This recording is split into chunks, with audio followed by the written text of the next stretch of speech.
The stock market can hit another all-time high while you quietly run out of money. And the worst part is nobody is telling you it is happening on purpose until it is already too late.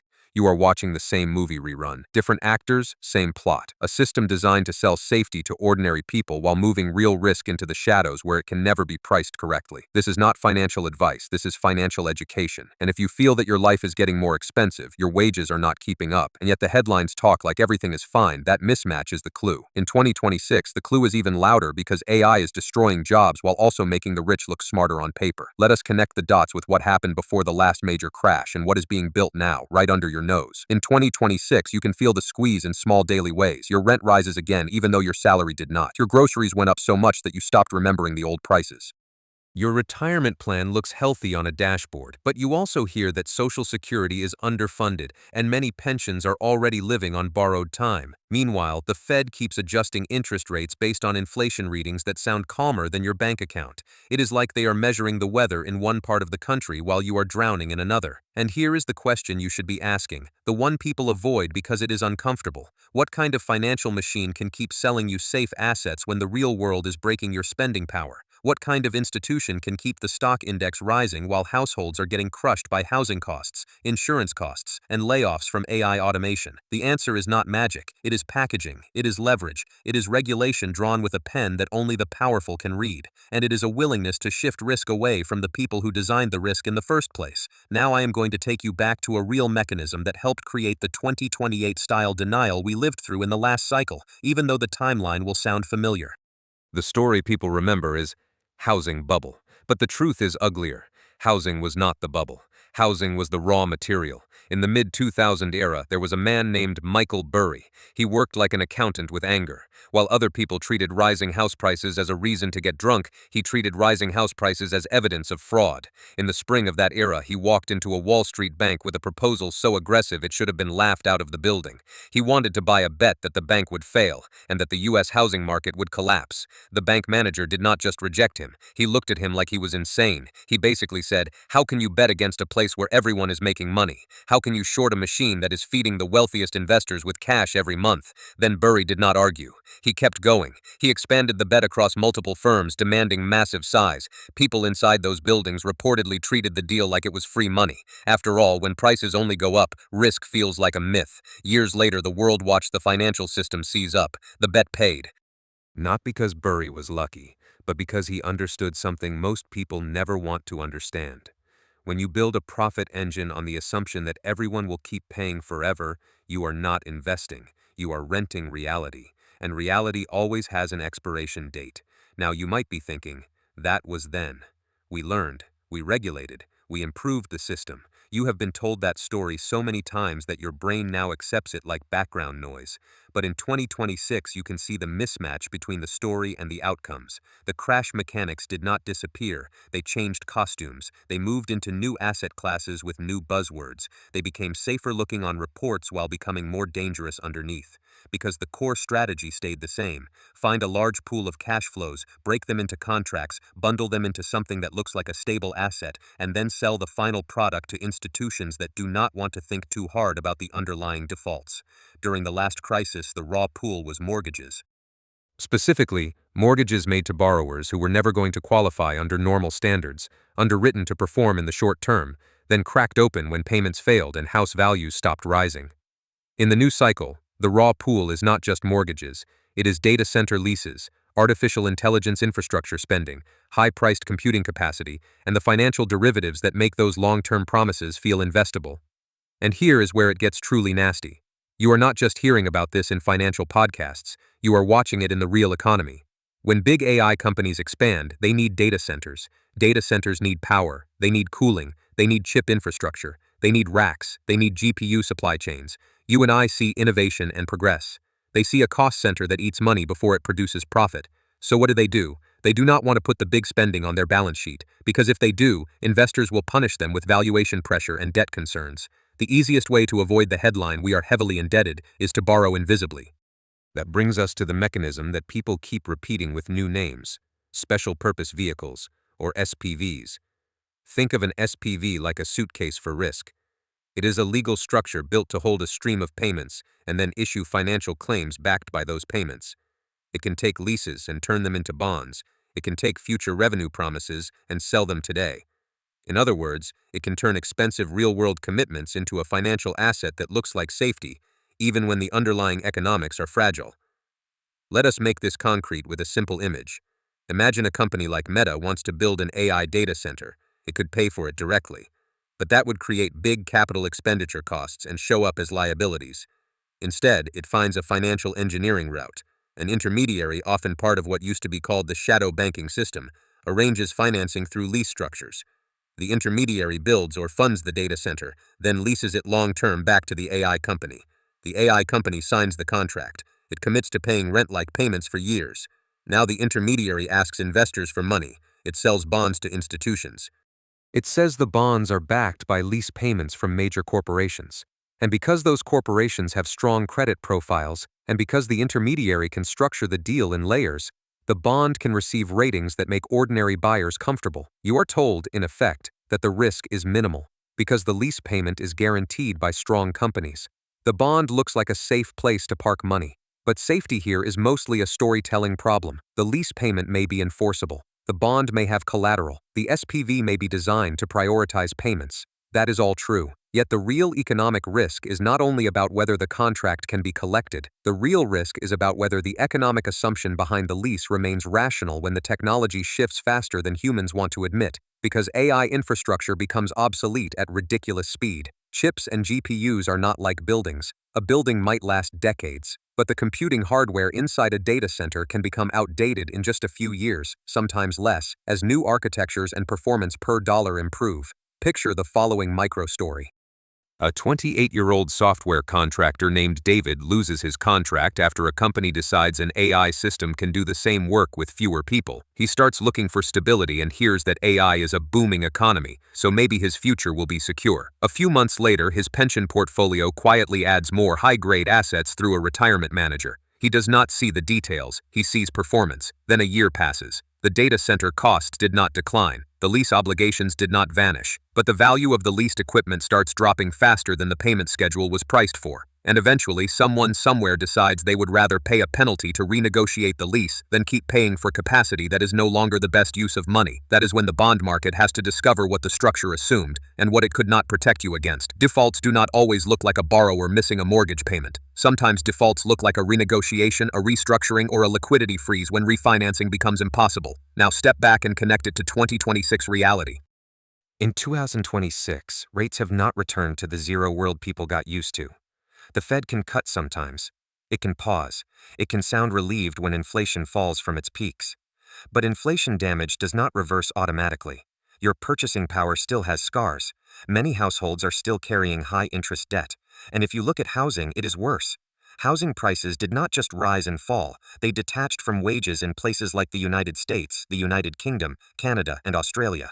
A generation is now renting longer, building less equity, and facing a future where affordability is not a temporary problem. When affordability collapses, it hits employment, it hits consumption, it hits insurance models, it hits local budgets, it hits everything that makes default rates possible. That is why the market keeps doing this weird dance. Stocks can rise, corporate profits can look strong, the index can hit highs. Meanwhile, households can still be drowning. The disconnect is not random, it is structural. The stock market is forward-looking and concentrated. Many investors own the same tech giants that benefit from AI adoption. Meanwhile, the average worker, especially one without wealth buffers, feels the real economy pressure immediately. But the risk engine still needs a place to hide. It cannot hide in cash flows that are already obviously failing, so it hides inside future promises, bundled, rated, and sold. And here is the first cliffhanger you need to understand before we go further. In the last crisis, those bundles were mortgages and mortgage derivatives. This time, the bundles can be data center leases and other long-term infrastructure like cash flows linked to AI and the financing around them. The names change, the method does not. Now let us address the comforting question you have probably heard from someone with a pension plan and a cheerful outlook. They will say, if markets dip, they always recover. Stocks always bounce. The Fed will step in. Technology always wins. You cannot lose forever. That story is designed to keep you passive. It is not a strategy, it is a lullaby. Because when people say recover, they are often talking about a chart. A chart can recover while your life never does. You can experience permanent loss in your ability to buy a home. You can experience job displacement that never gets reversed. You can experience retirement contributions that get cut because your cash flow cannot sustain them. Also, the Fed stepping in is not the same thing as saving everyone equally. In the last cycle, the Fed and emergency lending helped stabilize the system. But ordinary people did not get their losses compensated the way financial institutions got their balance sheets repaired. To understand the deeper mechanics, look at what happened in 2008. The initial shock was not just house prices falling. The shock was when the system learned that a large portion of safe assets were based on borrower behavior that was never sustainable, and house values that were never guaranteed. Those safe assets were safe in the documents. They were unsafe in the real world. So what is the proof that this pattern can repeat? The proof is structure. It is always the same. First, you find or create a pool of debt or payment obligations that can be packaged. Second, you blend it in ways that obscure the true risk distribution. Third, you recruit rating agencies or similar verification mechanisms to stamp legitimacy on the package. Fourth, you sell the product to institutional buyers who need yield, stability, and liquidity. Fifth, you keep the original originator protected because they no longer hold the risk after selling it. Now, do not underestimate how powerful that last step is. It is not about whether someone technically committed fraud, it is about how the incentives work. If you can originate and sell, your best business is to keep origination growing. Your best business is to create demand for the product. So if you are a bank, you prefer rising collateral prices. If collateral rises, the product looks safer. If collateral falls, the originator is already gone or protected. That is why in the old cycle, banks were incentivized to expand mortgage lending to people who did not have stable income, not because they were generous, because the loans created fee revenue and the bundling created downstream demand. And then, when the default wave hit, the losses were not where the profits were. Now in 2026, the incentive map is repeating with new inputs. Instead of mortgage originations, we have capital expenditure financing and leaseback structures. Instead of homeowners buying houses, we have pension funds and insurance companies buying rated products. Instead of a stampede into housing, we have a stampede into yield, especially yield that looks like investment grade without doing the hard work of assessing the true underlying default risk. But here is the second cliffhanger, and it is the one most people miss. Even if the rating looks safe, the product can still fail through liquidity, duration mismatch, or refinancing constraints. It can fail not because the world collapses overnight, but because markets stop being willing to reprice risk at the old assumptions. That is how you can get a crash even when the average person has not heard the word SPV or structured credit in their life. Now let us talk about the part nobody wants to say out loud. In many cases, the losers are not the AI companies. They can renegotiate, they can walk away from leases with penalties, they can fund through equity markets if the market is open. The losers are the people whose retirement money was allowed to buy the bond structure. The losers are pension plans and insurance companies that believe the rating language. The losers are ordinary investors through mutual funds or ETFs that hold the paper. And if you want the emotional core of this, it is simple. You are being used as the balance sheet. Your savings are turned into a funding source for deals that quietly distribute risk away from whoever created the cash flow promises. Now we have to bring in another reality check from 2026. Global debt is enormous, above $300 trillion worldwide. That is not a slogan. It is a macro constraint. When debt grows that large, refinancing risk becomes a default risk. When rates are not zero, the cost to roll over debt is brutal. So even if a bond looks safe at issuance, the bond market can turn toxic when everyone needs liquidity at the same time. You do not even need massive fundamental defaults. You only need a market-wide inability to price uncertainty, and uncertainty is the oxygen of financial panic. In the old crisis, the panic arrived when homeowners stopped paying and house prices stopped supporting recovery values. In the new cycle, the panic can arrive when asset values tied to technology infrastructure stop matching the assumptions built into structured products. The data center cash flows depend on AI demand and continued willingness to pay for older capacity. The technology economy can change faster than contracts. If the market discovers that the collateral is aging and losing value, it starts to question how safe the structure really is. Now let us connect this to something else people struggle with in 2026, the retirement illusion.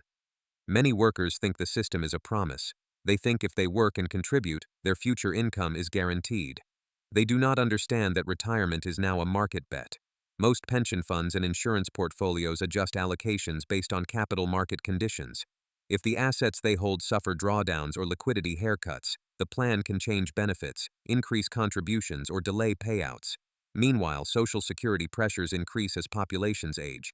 In many countries, including the United States, the retirement age delays have been the political answer to an underfunded system. Nobody wants to say it directly, but it means the average worker will work longer for less certainty. So if those retirement and insurance pools are buying structured credit disguised as safety, then a shock to that credit can ripple into the real world. It can tighten budgets, reduce benefit availability, and push more people into working age vulnerability. Now here is a third pattern interrupt. Look at what is happening in creator culture and AI disruption, because the system needs scapegoats. In 2026, people are being told to learn to code again, or to pivot into micro businesses, or to build passive income channels. The creator economy is selling dreams, but most creators make near $0. Most subscriptions and ad revenue do not cover real costs. The illusion works because it frames economic insecurity as individual failure rather than systemic risk. If you are laid off by AI automation, you are blamed for not adapting fast enough. If you cannot afford housing, you are told to make better decisions. If your inflation-adjusted salary shrinks, you are told you should manage your budget better. Meanwhile, behind the curtain, structured products keep moving capital toward the people who understand the incentives. That is why the stock market can rise while your life gets smaller. The stock market reflects a concentration of wealth and ownership. The real economy reflects wage stagnation, housing costs, insurance costs, and layoffs. Now, you might ask, why are the risks so hard to see? Why are the packaging mechanisms so invisible? Because the system is built to hide risk behind compliance and documentation. Because the products are sold with ratings and simplified narratives. Because your retirement manager has quarterly targets and may not have the patience to dig through every tranche or every assumption. Because ratings agencies have incentives, and because once a product is branded as safe, institutions can avoid uncomfortable scrutiny by trusting the stamp. Trust is the lubricant of this machine, and it is engineered. Now we should talk about what happens when the safe stamp meets a technology reality shift. Let us go back to the AI infrastructure premise. AI needs compute. Compute uses chips. Chips have a life cycle. If a new generation of chips doubles performance per dollar, the economic advantage of older hardware collapses. Data center hardware is not a permanent asset in the way land can be. It depreciates by progress. So even if the lease contract remains legally enforceable, the economic value of continuing to operate that specific capacity can disappear. A company can decide to migrate workloads. A landlord can decide to discount payments. A refinancing can fail. And this is where liquidity becomes the silent killer. Structured products can rely on refinancing markets staying open. If investors demand more yield, spreads widen, and the cash flow waterfalls do not cover obligations, paper assets can turn illiquid quickly. In that moment, the rating is irrelevant. What matters is whether investors are willing to buy or whether they freeze. This is the part where history becomes useful. In 2008, the initial defaults were a spark. The real fire was the revaluation of risk and the collapse in market liquidity for structured credit. In 2026, the equivalent spark can come from any place where assumptions about future capacity demand break. Now I want to circle back to the opening idea that big short behavior is coming back. People like Burry did not just bet against an asset.